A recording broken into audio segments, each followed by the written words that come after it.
आप ये मान के चलिए कि ज्योमेट्री को डील करने के लिए सबसे ज्योमेट्रिकल प्रॉपर्टीज थी सबसे पहले, ठीक है कि नहीं? ज्योमेट्रिकल प्रॉपर्टीज, उसके बाद ट्रिग्नोमेट्री भी एक टूल है ज्योमेट्री को डील करने के लिए। 2D को डील करने के लिए इन लोगों ने कुछ बेसिक अजम्पशंस डिफाइन किए, distance, section formula, line, this and that, circle. तो 2D ज्योमेट्री को डील करने के लिए कि किसी पॉइंट बेसिकली ज्योमेट्री बनती किससे है?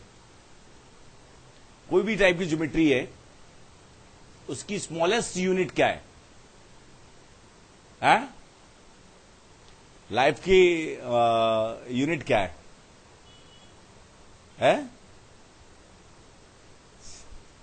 लाइफ की यूनिट है क्या है? स्पेलिंग क्या होती है? सेल, ठीक है ना, यही होती है ना। फिर कुछ क्या बने थे शुरुआत में? क्या बने थे यार? बैक्टीरिया और अमीबा और ऐसा कुछ अपने पूर्वज थे ना यार। अपने सबसे पुराने पूर्वज कौन से हैं? सबसे पहले सेल ही एक, मतलब यूनिसेल टाइप की चीजें बनी होंगी ना भाई। वो तो सबके पूर्वज वही हैं, हम सब भाई बहन हैं। बात समझ में आ रही है कि नहीं?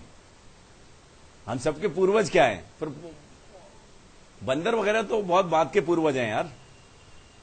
मतलब डेवलपमेंट जो हुआ है वैसे ही तो हुआ है। बात समझ में आ रही है कि नहीं? तो ज्योमेट्री में भी भाई सबसे ज्यादा इंपॉर्टेंट क्या है? ज्योमेट्री की यूनिट क्या है? पॉइंट।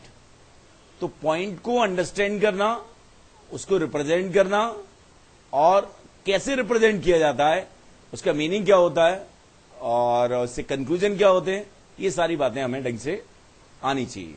बात समझ में आ गई ना? कंसंट्रेट करिए। वैसे बहुत सारे तरीके होते हैं। अगर मैं वन डायमेंशनल की बात कर रहा हूं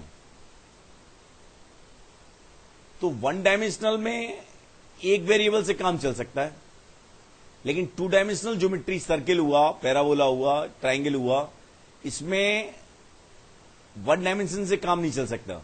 3D ज्योमेट्री है, स्फीयर है, टेट्राहेड्रन है, क्यूब है, तो उसमें 2D से भी काम नहीं चल सकता। बात समझ में आ रही है कि नहीं? तो बहुत सारे तरीके, ऑब्लिक सिस्टम है रिप्रेजेंट करने का पॉइंट का, या रेक्टेंगुलर सिस्टम ही है।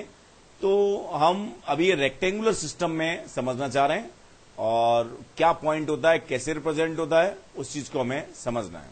ठीक है कि नहीं? कंसंट्रेट करिए। 2,3 2,3 को देखते ही हमारे पास क्या आता है? अगर कहीं पे आप लोगों ने पढ़ा है तो 2,3 क्या है? एक point having x coordinate 2 and y coordinate 3। 2,3 is a point having x coordinate 2 and y coordinate 3। ये हम सबको मालूम है। क्या ये फिक्स पॉइंट है? Yes, it is fix point.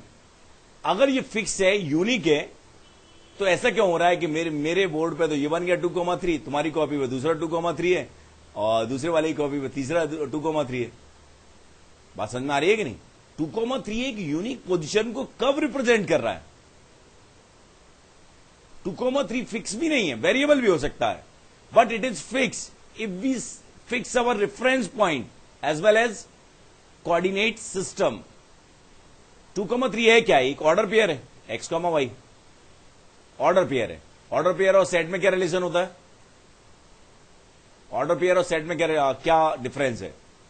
कभी भी 1,1 सेट नहीं होता, लेकिन 1,1 ऑर्डर पेयर होता है। 1,1 सेट होगा तो इसका मतलब क्या है? वो 1 ही लिखा जाएगा। बात समझ में आ रही है कि नहीं? Order pair. तो अगर मेरे पास, ध्यान से सुनना, जो काम की बात आई वो ये आई कि 2,3 फिक्स पॉइंट नहीं है। अगर फिक्स और यूनिक पॉइंट होता तो हम सबकी कॉपियों में, हम सबके बोर्ड पे या अलग अलग नहीं बनता, वो यूनिक ही होता, फिक्स होता। बात समझ में आ रही है? लेकिन वो फिक्स होता है कब? When we fix our reference point as well as coordinate system.